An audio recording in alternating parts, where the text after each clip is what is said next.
What God says will happen as judgment against disobedience is exactly what Jesus is describing as happening to the people here. And so it's a specific people, a specific generation, a specific location through specific armies. And Jesus is literally warning his people. And I don't know how else we get around that. Jesus is referring to what happens in AD 70 when Rome comes in and cleans house. In Matthew chapter 24, Jesus talks about the end of the age. It sure sounds like the apocalypse, doesn't it? He says, when you see the abomination of desolation, the people in Judea immediately need to flee for the mountains. But what is this abomination of desolation? Why are the people in southern Israel specifically mentioned? What is it that they're fleeing from specifically? Weirdly enough, we've already seen this in the Old Testament. So the Old Testament is essential to understanding what Jesus is saying here. Let's jump into Matthew chapter 4, verse 15 through 20. If you don't know, this is episode number 9 of a 23 episode series-ish on the end times in the gospel. So I'm assuming you know a lot of ideas I've already established in previous videos. If you have not seen those,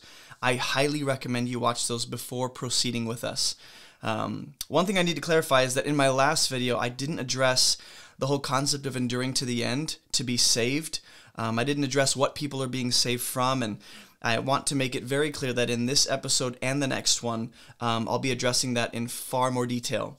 But I needed to start where I did in the last episode to kind of begin addressing that idea. So we're going to start in Luke 21 because this is the parallel account of what we see in Matthew chapter 24. And then we will go to Mark 13 and Matthew 24 and have a better understanding of what Jesus is saying. Starting in verse 18, it says, "But not a hair of your head will perish. By your endurance you will gain your lives," Jesus says. "But when you see Jerusalem surrounded by armies, then know that its desolation has come near."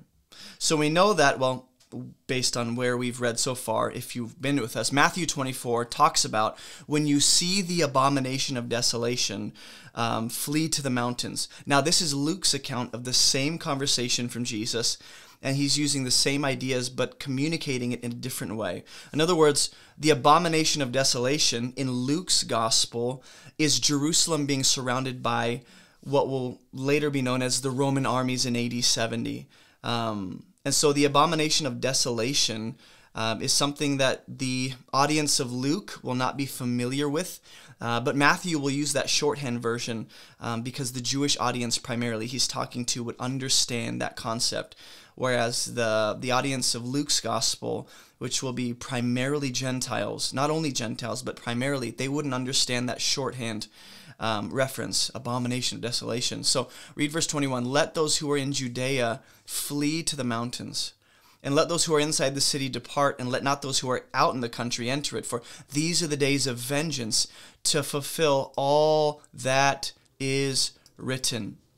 I think this is very important to understand is whatever Jesus is talking about, the abomination of desolation, which Luke says are the armies surrounding Jerusalem, which I believe is the Roman armies from AD 70 when they came in and plundered Jerusalem and destroyed the city and the temple. When we know that, it's far easier to understand that Jesus is talking about this event as fulfilling all that is written. And I just want us to really pay attention. Whatever event he's describing, all that is written in the Tanakh, in the Old Testament, is apparently coming to its fulfillment and being realized by this event. Verse 23, "Alas, for women who are pregnant and for those who are nursing infants in those days, there will be great distress upon the earth and wrath against this people." What people is Jesus referring to? I think if we're to be consistent, as we will see throughout the rest of these chapters, or these Matthew 24 and Luke 21, we're going to see that this people is the generation of Jesus' day that rejected him and crucified him. And I'll build that case later on. "They will fall by the edge of the sword and be led captive among all nations, and Jerusalem will be trampled underfoot by the Gentiles until the times of the Gentiles are fulfilled." So what is Jesus referring to in Luke's gospel? The Gentiles, which I believe, if we're to be consistent with what he says, the Roman armies are coming in as God's vengeance and wrath against the people of Israel. They're executing destruction and vengeance for what they did to Jesus and really for all the blood of righteous Abel down to Zechariah. And they're trampling down that city and the temple. That is the abomination of desolation as Luke will refer to it. Now let's go to Mark's gospel. Mark 13, 14 through 20. "When you see the abomination of desolation standing where he ought not be. Now, a lot of people want to make this an individual singular person. I don't know how this is rendered in the Greek. I don't know if it's what's it called? A singular pronoun, or if it's a plural pronoun. But I will say that he ought not could be referring to like a kind of person. And I think Mark will clarify later on what this is really talking about. But I digress. Let the reader understand. And I've heard people say that those of us who are reading this scripture in hindsight, now that we're in the 21st century, I'm in America, the reader is me. So I should understand that what Jesus is referring to is something that I'm going to endure. But you have to understand the original recipients of these gospel accounts were not me. We are not the original audience and the original recipients. We are beneficiaries. We do get to benefit from the wisdom within the scriptures, but they're not directly to us always. There's a lot of wisdom that is directly for all of God's people. But in this case, Jesus, we've already established, keeping it in context, he's talking to Peter, James, John, and Andrew. This is a private conversation. So he says, let those who are in Judea flee to the mountains. The readers who will receive these gospel accounts later on as they circulate the early church, they will be reading this and understanding what Mark is referring to, or rather what Jesus is referring to. Let the one who's on the housetop not go down, nor enter his house to take anything out. And let the one who's in the field not turn back to take his cloak. So for some reason, in both Luke and Mark's account, we have the housetop, we have the house, and we have the field. Okay, and I think those are three common settings that you'll see referred to in judgment poetry or in apocalyptic imagery. In other words, when the prophets of old are declaring judgment and destruction is coming, you'll see that these three settings are often referred to quite a bit. So verse 17, and alas for women who are pregnant and for those who are nursing infants in those days. Pray that it may not happen in winter. Why? Because women who are pregnant and nursing infants, it's going to be an extra hard journey to leave where you're living. Pray that it may not happen in winter, for in those days there will be such tribulation as has not been from the beginning of the creation that God created now and never will be. And we've already established hyperbolic statements and those kinds of figures of speech all throughout the scriptures. So this would not be a brand new idea to say that possibly, because I know some people's arguments when I say verse 19 is very likely hyperbolic, exaggerated language to say this is incredible destruction and turmoil and distress and tribulation. When I say that Jesus is using exaggerated language here, people will often push back and say, you can't just pick and choose arbitrarily when it's figurative and when it's literal. Verse 17 and 18, is he literally telling people to flee or figuratively telling people to flee?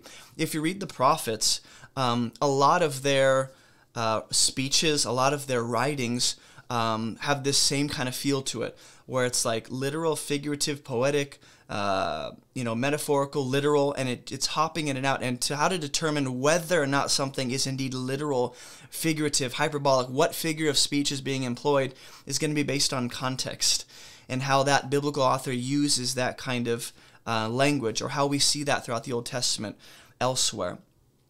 So I'm convinced that verse 19 is talking hyperbolically, and I've already shown statements throughout the Old Testament that are very similar to what we see here. But nonetheless, verse 20, if you want to disagree, that's fine. But we know for certain that the tribulation, these days of tribulation Jesus is referring to, involves the armies, some armies, surrounding Jerusalem.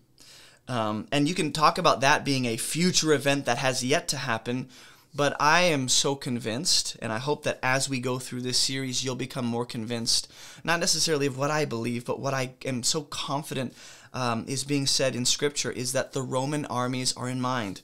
Not a future Rome that'll resurrect, but the actual Rome of Jesus' day surrounding Jerusalem, and that generation who's experiencing vengeance and wrath through the Roman armies. Those tribulation days are so severe that Jesus uses this kind of language. In other words, I don't believe there's any way to measure. We would like to put destruction and devastation in categories and levels and say, well, what, like we want to measure, like the same way we measure earthquakes or, you know, tsunamis, what was it? Was it a 5? What is it, 2? We want to put those kinds of human measurements and scales almost on destruction Jesus talks about or Scripture talks about. I don't believe that's what Jesus is wanting us to really get from what he's saying, is this is on another level. It's just extremely severe. Verse 20, and if the Lord had not shortened or cut short the days, no human being would be saved. And this is what we're trying to address. Who is being saved and what is this salvation? Is it spiritual salvation from sin and death? Because that is not the primary use of the word saved or salvation throughout the Scriptures. Though once you get into the New Testament, New Covenant, Jesus coming, sin and death, that becomes the predominant, I guess, idea within the word saved or salvation, is that it's spiritual. But that's not the only legitimate and likely category and definition of salvation or being saved. A lot of the times, mostly in the Old Testament, when people are being saved, it's from physical death, physical destruction, and physical distress. But nonetheless, for the sake of the elect whom he chose, he shortened the days. So are the elect being saved? Are the elect being the vessels through which God brings a kind of salvation? I think we'll see in Matthew's gospel it gets a little more clear. And then if anyone says to you, look, here's the Christ, or look, there he is, don't believe it. False Christs and false prophets will arise, perform signs and wonders, and will lead astray, if possible, the elect. But be on guard. I've told you all these things beforehand. And I've already established in the previous episode that I believe these are false prophets, false teachers, deceivers during the days of the early church that are capitalizing on the distress and political turmoil of Jerusalem's day and saying pretty much the same as false prophets have done since the beginning. When God says judgment's coming, they say, no, it's not, we're good, we're God's people. Same kind of deception. So when we get to Matthew chapter 24, starting in verse 14, it says, "In this gospel of the kingdom will be proclaimed throughout the whole world as a testimony." And only Matthew has this specific snippet of Jesus' sermon, or rather private conversation with Peter, James, John, and Andrew, which is peculiar. Why only Matthew? Now, verse 15, "When you see the abomination of desolation spoken of by the prophet Daniel." So whatever Jesus is speaking of that is going to happen from his vantage point, that the apostles are personally and directly going to endure, some of them, it involves a prophecy in Daniel. Daniel foresaw this. And I think this is where we start to see this category of dual nature prophecies, which I said it'll be explicitly declared in Scripture when something is a dual nature prophecy, meaning it has at least two fulfillments in two different times. Or in hindsight, biblical authors will look at that and go, that was a dual nature prophecy. So here Daniel apparently has prophesied what Jesus says is coming, though we've already seen it happen with Antiochus, which I'll get into in a second. Standing in the holy place. So the abomination of desolation is something or someone that can stand in the holy place. I'll tell you what, the only time we see something called holy place in the Scriptures is the tabernacle or the temple. So when we see the abomination of desolation specifically having a presence in the holy place, it's the tabernacle or temple. There can be holy ground or sacred space at times where that is holy, but none of those places in the Old Testament are referred to as the holy place. So when Matthew mentions that it's standing in the holy place, it's not just a holy place or a set apart space. Like some would want to say, this is the people of God. I don't think he's standing in the midst of the people of God. This is the holy place, being a geographical location in time and space that is marked as holy. So we see that the temple is a set apart space, like we see the Levitical priest eating the sacrificial offerings in a holy place. But that's in proximity to the tabernacle and temple. But this is the holy place. So the abomination of desolation is blasphemous, it's inappropriate, it's sacrilegious, it's something that is inappropriate for this temple. There's no place for whatever's happening here to be taking place in the temple. And I'm just saying it sounds a lot like Jesus cleansing the temple in John's gospel, and then later on in the synoptic gospels we see a second temple cleansing. It just sounds a lot like that. The Greek word here for desolation, before we jump into Daniel, it means devastation or destruction. It carries the image of a ruined city that has become a kind of barren wasteland. And I'll tell you, the only time you see this word in the New Testament transliterated in the English in this way is in Matthew, Mark, and Luke's reference to the temple being destroyed in the Olivet Discourse. This is the only time you'll see this transliteration of that word or that phrase, abomination of desolation. In other words, I think you understand what I'm saying, that based on what Luke says, the armies surrounding Jerusalem, based on what Mark and Matthew tell us, the abomination of desolation is something or someone, a kind of people standing in the temple in the holy place. I think we're starting to get a picture of what's happening. Just to give you a few references before moving forward, the Hebrew word that gets transliterated into desolation in the Old Testament is seen in these verses.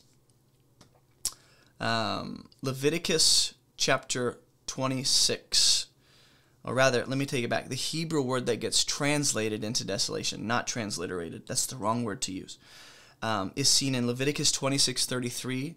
Israel's land becomes a desolation. 2 Kings 22:19, the inhabitants and land of Judah become a desolation. 2 Chronicles 30 verse 7, the land of Israel becomes a desolation.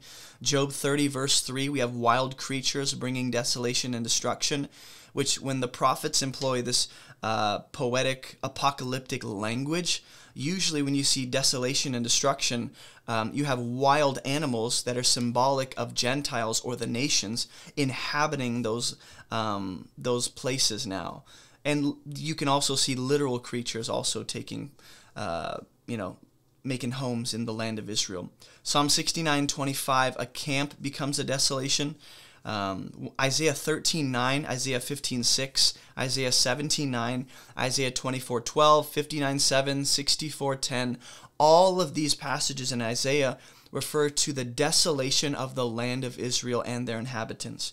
Jeremiah 4:2, 6:8, 9:11, and pretty much like every other chapter in Jeremiah, it's about the land of Jerusalem and the temple being destroyed along with the other nations, and eventually Babylon is made a desolation of. Real quick, if you don't know me, my name is Jason, and I have some free gifts for you at abovereproachministry.com. Go to the website or click the links in the description below to check out all of our free Bible study resources. We have online Bible classes, devotional studies, Bible study workshops, all of my sermon notes, and more. You can even join our online church community on the Discord app. We also have discussion groups all around the world, and if you don't see one in your area, message me and we'll help you start a launch group. I personally lead a group in Spartanburg, South Carolina. If you live in the area, we'd love to have you join us on Fridays for Bible study. So contact me if you're interested, and if you or your church would like me to come preach or teach, just message me or shoot me an email and we'll see what we can do, because I love preaching in person. If you're a new follower of Jesus, click the New Believers section to access everything we recommend for new believers. And be sure to snag a copy of my book, Fruitful, to support this ministry. All right, that's all I got for you. Let's jump back into the video. So I'm just saying, predominantly in the Old Testament, when you see desolation and destruction, it refers to localized floods, you might say, symbolically. You have Sodom and Gomorrah, you have Tyre and Sidon, you have Babylon, you have Edom, you have Egypt, you have Jerusalem, you have Judah, you have Israel. You have all these, but a lot, even within that, the predominant place that experiences desolation is going to be Israel and Jerusalem, the land of Judah. And even within that, as we narrow it down even more, the temple is what's in focus. In fact, Ezekiel uses this word desolation about 30 times, referring to the cities of Egypt and the rest of the inhabitants in Jerusalem and the temple. So Ezekiel, Jeremiah, Isaiah, they all have this eye towards the temple and the people of God being made a desolation of. So let me take you to Daniel. Daniel actually refers to the abomination of desolation. Daniel chapter 9, verse 27. It says, he shall make a strong covenant with many for 1 week, and for half of the week he'll put an end to sacrifice and offering. And on the wing of abominations shall come one who makes desolate. Right? So here we have that concept of something blasphemous, inappropriate, abominable, making desolate. And I think we actually see this fulfilled with Antiochus Epiphanes before Jesus ever arrives on the scene, and then it's fulfilled a second time with the Roman armies. Daniel 11:31, it says, forces from him shall appear and profane the temple and fortress. You're more than welcome to read these in context. I don't want to stay here too long. Go read these on your own. Forces from him shall appear, profane the temple and fortress, take away the regular burnt offering, and they'll set up the abomination that makes desolate. What do you think that is focused around? Bada bing, bada boom, the temple. Okay, and then the last verse we see in Daniel used is in Daniel 12:11, and from the time that the regular burnt offering is taken away and the abomination that makes desolate is set up, there shall be 1,290 days. And I believe what Daniel primarily is seeing, which is the soonest event that will take place from Daniel's vantage point. In other words, the first fulfillment of the prophecy Daniel has of the abomination of desolation, that comes through Antiochus Epiphanes, or Antiochus IV. Let me just read you a snippet of what I wrote down. Antiochus IV, or Epiphanes, he eventually rises to power as king over the Seleucid Empire for about 10 years. What he does is he appoints a high priest that is pro-Greek, a Hellenized Greek high priest, rather not Greek high priest, but a Hellenized high priest named Jason, in hopes of Hellenizing the Jewish people, which is to say, we want to bring in Greek culture and influence the Jewish people with our Greek way of thinking and doing life. In other words, not a kind of indoctrination, but rather like assimilation. We want to assimilate them into Greek culture. But the king, Antiochus, he got impatient with Jason's efforts to Hellenize the people, and he appoints a better high priest more suited for his goals, since Jason wasn't Hellenizing fast enough. I might add, Jason's a beautiful name. While Antiochus was away, Jason, the original priest, took his chance to return to power by overthrowing the current high priest in Jerusalem with some rebels.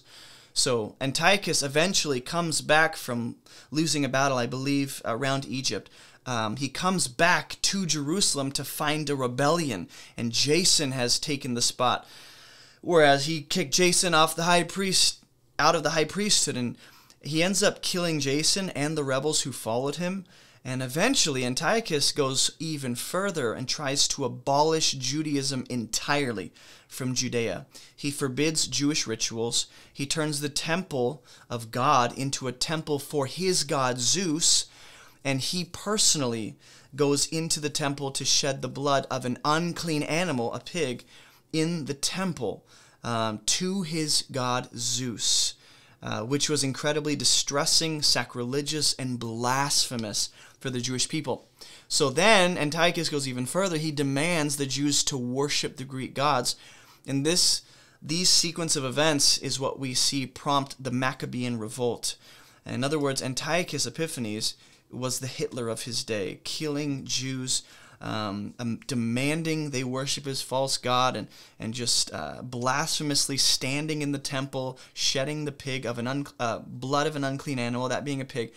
There's probably no worse thing you can do than to be killing God's people, desecrating his holy place. And this is what Daniel primarily sees and has in mind with this vision. But there's a secondary fulfillment that Jesus is referencing.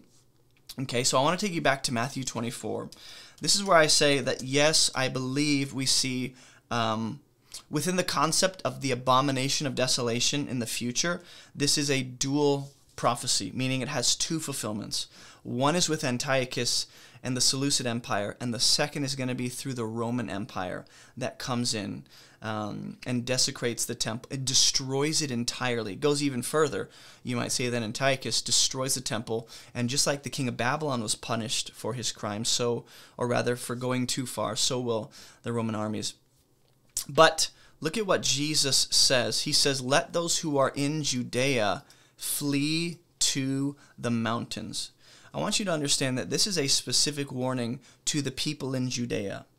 This is a literal geographical place, not a spiritual people. He doesn't have like a general vague, this isn't a general vague reference to the future church. Well, if you're in Christ, then you're in... No, this is a literal place where people are literally living. It's a geographical location. And Jesus is saying, those of you who are there, he's not talking to everyone in the world, those of you who are there need to flee to the mountains. And you wonder why Jesus is telling this to Peter, James, John, and Andrew, because they would pass this on to the generation of believers that would follow whoever they disciple. And if they're around to see this, I don't remember when each of them are martyred, but if they end up seeing this happen, they're going to need to have this information personally. So I'm just saying, why does this warning have the southern tribe of Judah in focus? Why is the regional focus on Israel and not the whole world? Because a lot of people want to make this a warning to the whole world. Well, eventually there will be a third fulfillment, you might say. Or if you don't think Antiochus was a first fulfillment, some would say the Roman armies were the first fulfillment, then there's a second fulfillment in the future. And I would just like to say, like, on what basis do we make these claims? Are you pulling from Zechariah 14? Are you pulling from Ezekiel? Like, what are you pulling from to say that there will be a future fulfillment for us that might happen in our day where the Jewish people are under attack? Because a lot of people want to make what's happening in Israel into, and I don't completely disagree, but what we want to do is turn the political unrest and war and savagery that we see happening in the Middle East, we want to turn that into evidence that the end is near. And I just would like to ask, not necessarily disagree entirely, but to ask, on what basis do we conclude these things? Then Jesus says to flee to the mountains, okay? And this is not the only time we'll see fleeing to the mountains. I'm just going to give you a few references and then we're done. In Jeremiah 4:6, the people who are dwelling in Judah are told to flee to the mountains from Babylon. In Jeremiah 6:1, the people dwelling in Jerusalem are told to flee from Babylon coming. Jeremiah 50 verse 8, they're told to get out of Babylon. Jeremiah 51 verse 6, get out of Babylon. Zechariah 14 verse 5, and I think it would be helpful to just pull these up actually. Zechariah 14:5, flee to the valley of my mountains, which eventually we're going to get to Zechariah 14. Flee as you fled during the earthquakes of in the days of Uzziah. So there's a reference to this earthquake, just like Jesus talks about earthquake when he says flee to the mountains. So we'll get to Zechariah 14 before people want to claim that that's about something that has not happened. Could that be a possibility? Sure. Flee from the midst of Babylon, let everyone save his life. So that being a warning to those who, let's see, the utter destruction of Babylon. Babylon is going to be destroyed eventually, so there's a call to get out of there before it's too late. Flee to the mountains, you might say. Jeremiah 50 verse 8, flee from the midst of Babylon, go out of the land of the Chaldeans and be as male goats. Jeremiah, so it's this concept of fleeing from destruction. Jeremiah 6 verse 1, flee for safety, O people of Benjamin, from the midst of Jerusalem. Essentially because King Nebuchadnezzar is coming. Jeremiah 4:6, same idea, fleeing for safety in Zion from the destruction coming from the north. So while forgive me if I was mistaken, I thought there was a reference to the mountains in these. Maybe I used the wrong verse. Let me see real quick before I put my foot in my mouth. There's only 1, 2, 3, 4, 5, 6, 7, 8, 9 passages in Scripture where there's an eye towards the mountains and fleeing to the mountains. And the Synoptic Gospels, Matthew, Mark, and Luke, those are 3 of them. This discourse Jesus has. Zechariah 14 is the other one.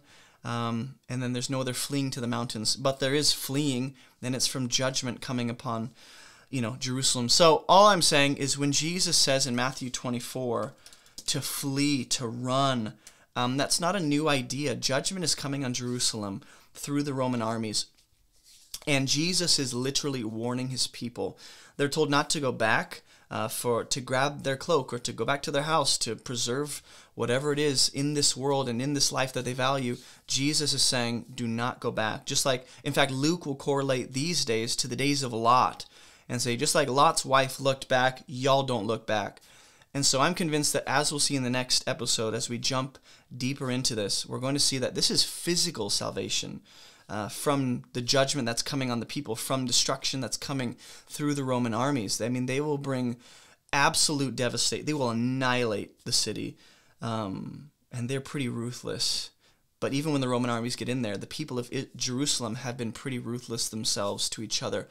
And so I'll leave you with this. Go read Leviticus 26, starting in verse 14. Read that to the end of the chapter, and you'll see that what God says will happen as judgment against disobedience is exactly what Jesus is describing as happening to the people here. And so it's a specific people, a specific generation, a specific location, through specific armies. And I don't know how else we get around that. Jesus is referring to what happens in AD 70 when Rome comes in and cleans house. No pun intended. Also the house being the temple of God. Just like Jesus comes in and cleanses. And I would like to suggest this. The 2 times Jesus cleanses the temple is likened to the parable of the vineyard owner. Here we go. Luke 13:7. He said, look, for 3 years I've come seeking fruit on this fig tree. I find none. Cut it down. For 3 years.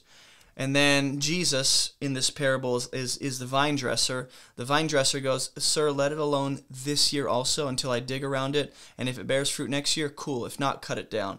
That's what I believe Jesus is referring to.